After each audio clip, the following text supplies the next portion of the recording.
Hello, everyone, and welcome back to our channel, our page, however, wherever you're watching this. It's MJ from SDRJ, and I'm sitting down here across virtually from Pina Catalano, our wonderful program coordinator here at SDRJ. And she's going to tell us a little bit about who she is, what she does, what restorative justice means to her. So I will pass it on over to you, Pina. So hi, everyone. As MJ said, I'm Pina. I am the program coordinator here, and what does that mean? Is I develop and I deliver all the programming for our services. So I'm sure this video is coming after Jackie.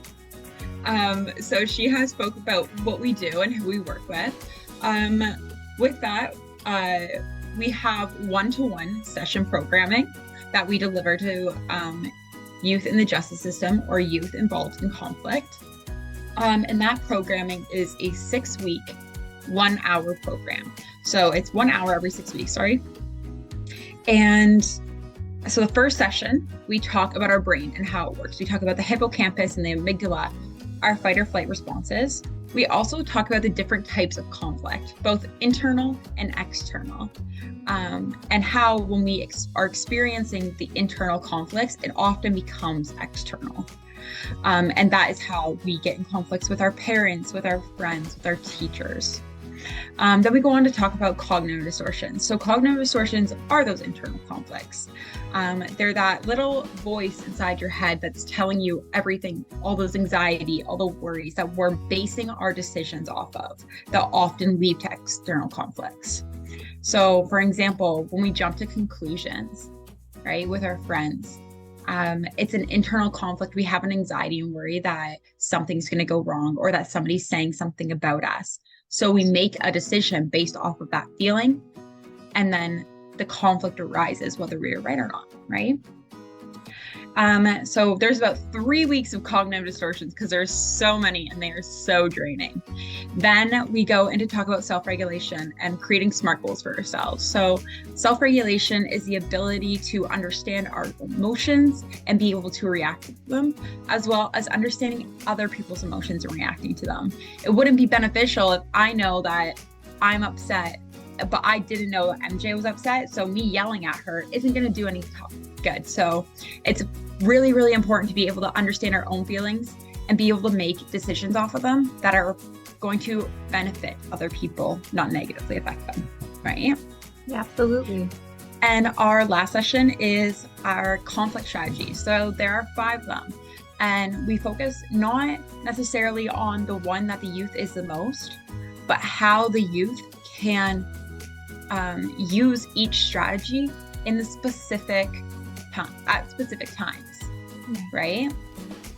Now these programs, yes, they're, like I said, there's a detailed outline of kind of what the program is, but at the end of the day, it's really about what the youth wants to focus on the most. What conflicts are they facing the most? Yes, they may have charges in the justice system, but they also may be facing conflicts at home, conflicts with their friends, with their schools that they don't know how to navigate.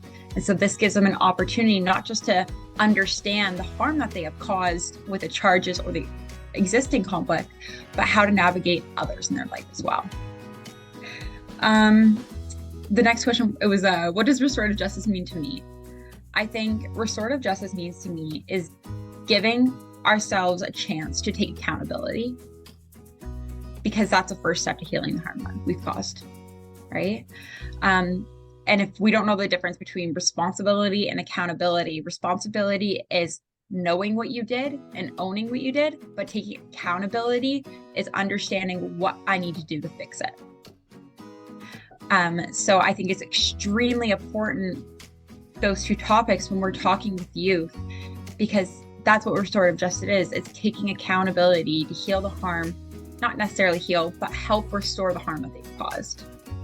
Because they've burned a bridge at the end of the day, right? So it's one little piece of wood that we're trying each time to rebuild it. Exactly. And the way that I've heard restorative justice and the way that we talk about it in our agency, you've created a wound and you don't just want to put a Band-Aid over it. You've got to clean the wound, you have to care for the wound, and eventually it will heal. Will it be back to 100%? Probably not. But to prevent infection and to prevent any other types of reopening said wound, you have to do a good job to heal it and take your time to do so.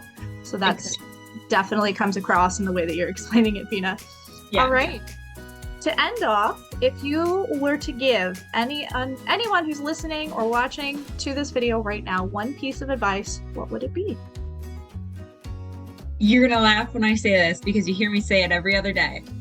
And my youth have heard me say it 1,010 times, but it is control what you can, accept what you cannot. There are things in life that we want to take control over because they're hurting us, they're harming us. But at the end of the day, the only things that we actually have control over are our actions. You can be as mad as you freaking want to be, but if your actions are coming out harmful, that's on you. Absolutely. And I think that's a very important piece of advice, not just for youth, but just for anyone. And I know that I take that to heart as well. So thank you for sharing with us today, Pina, for taking the time. And thank you to everyone who took the time to watch and listen to this video. If you have any questions about anything at all, feel free to shoot us a DM, leave a comment, whatever you need to do to get in touch with us. And feel free to visit our website, www.sdrj.ca. And to access all of our social medias, check out our bio and take a look at our link tree. Thank you so much again, Pina, for joining me today. Thank you, MJ. Bye, everyone.